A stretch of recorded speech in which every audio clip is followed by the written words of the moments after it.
llegar al octavo día del desarrollo de blastocitos, aparecen parcialmente sumergidos en el endometrio.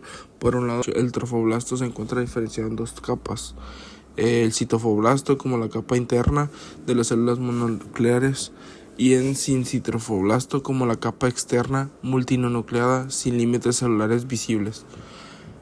Cabe aclarar que citofoblastos en mitosis migra hacia afuera para formar el sincitrofoblasto.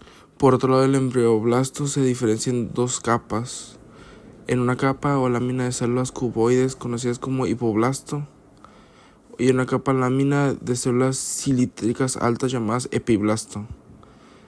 Tanto el hipoblasto como el hipoblasto consisten en el disco germinativo biliminar. En el epiblasto aparece una pequeña cavidad que aumenta de tamaño y se convierte en la cavidad amniótica. Las células del epiblasto que se encuentran adyacentes en el citofoblasto se denominan amnioblastos y junto con el resto de epiblastos reciben la cavidad amniótica. Hacia el noveno día del desarrollo, el blastocito se encuentra implantado a mayor profundidad en el endometrio materno y como consecuencia de su inmerso en la superficie de epiblastos se genera una oclusión por un coágulo de fibrina. En el sincifoblasto aparece un espacio que recibe el nombre de vacuolosas y luego estas vacuolosas se fusionan y constituyen grandes especies llamadas lagunas trofoblásticas. En la superficie interna del citofoblasto comienza a formar una membrana delgada que se conoce como el nombre de membrana exosomérica de Heuser.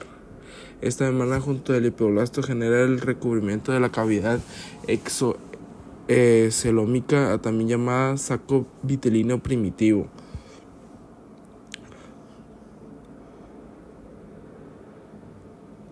Para los días 11 y 12 del desarrollo, el blastocito se encuentra totalmente inmerso en el estroma endometrial. El epitelio de superficie se cierra por completo, provocándose solo como un pequeño bulto en la luz del útero. Las lagunas trofoblásticas del sincifoblasto forman una notable red intracomunicada y al mismo tiempo las células del sincitrio penetran a mayor profundidad en el estroma y erosionan al revestimiento endotelial de las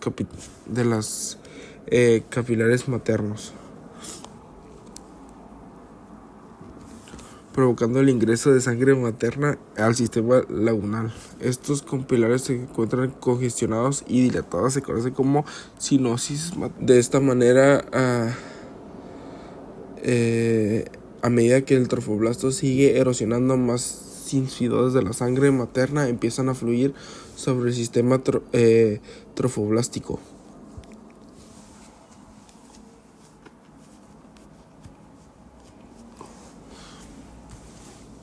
Estableciéndose así la circulación uteroplacentaria.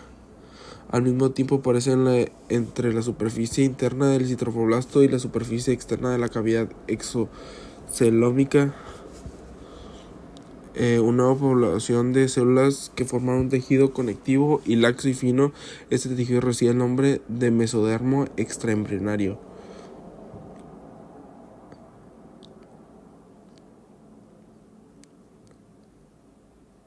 Y ocupa de manera eventual todo el espacio ubicado entre el trofoblasto por fuera y el amnios y la membrana exocelómica por dentro.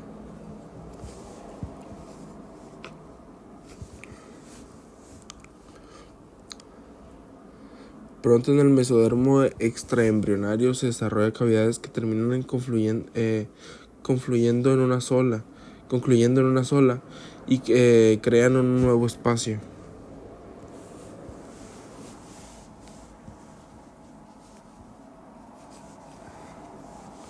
Conocido como la cavidad extraembrionaria o cavidad coriónica. Posteriormente este espacio circunda el saco vitelino primitivo y a la cavidad amniótica, excepto en el punto en el que el disco germinal se conecta con el trofoblasto por medio del pedúnculo de fijación que veremos Como consecuencia de la aparición de la cavidad crónica, el mesodermo extraembrionario se desdobla en dos hojas, una hoja que cubre el citrofoblasto y el amnios y que se conoce como mesodermo somático extraembrionario, y otra que recubre el saco vitelíneo y que se denomina mesodermo esplácido extraembrionario. El endometrio materno en estos días se vuelve rico en glucógeno y lípidos. Y además este tejido se devuelve edematosos. Y esos cambios se los conoce como relación decidual.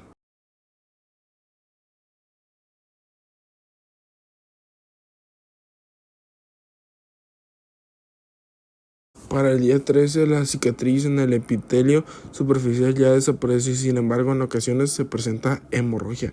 En este sitio de implantación como consecuencia del incremento del flujo sanguíneo hacia los espacios lagunales.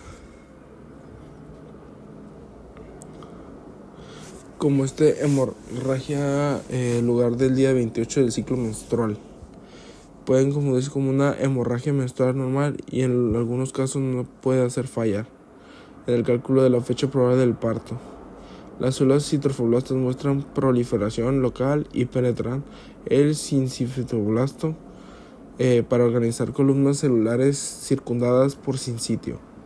Esas columnas celulares con su cubierta sincitial se conocen como vellosidades primarias. En el hipoblasto se producen las células adicionales que migran siguiendo el interior de la membrana, proliferan y dan origen a una cavidad nueva dentro de la cavidad exocelómica. Y este nuevo espacio se conoce como saco vitelíneo secundario o saco vitelíneo definitivo. Este saco vitelíneo es mucho más pequeño que el saco vitelino primitivo y durante su conformación se desprenden grandes porciones de la cavidad coriónica que se denominan quistes exocelómicos. El mesodermo extraembrionario que recubre el interior del citrofoblasto cambia de manera y se conoce como placa crónica. La placa crónica más el citrofoblasto se conocen como corión. Y el corión forma la pared del saco coriónico donde el saco vitelíneo definitivo y la cavidad amniótica quedan suspendidos por el pedículo de la fijación. Este pedículo de fijación con el desarrollo de los vasos sanguíneos se convierte en el cordón umbilical. Y esto es lo que va a conectar a la mamá con el bebé. Por último, si estos acercamos en esta parte del disco germinativo, observamos la parte que componen el epiblasto y el hipoblasto. En el epiblasto veremos a los amnioblastos. Y en el epiblasto algunas células se han tornado cilíndricas y hace que el área sea engrosada. En esta área se conoce como la placa precordal. Y la placa precordal en este sitio nos informa la localización de la boca. Y asimismo es un elemento organizador de la cabeza del embrión.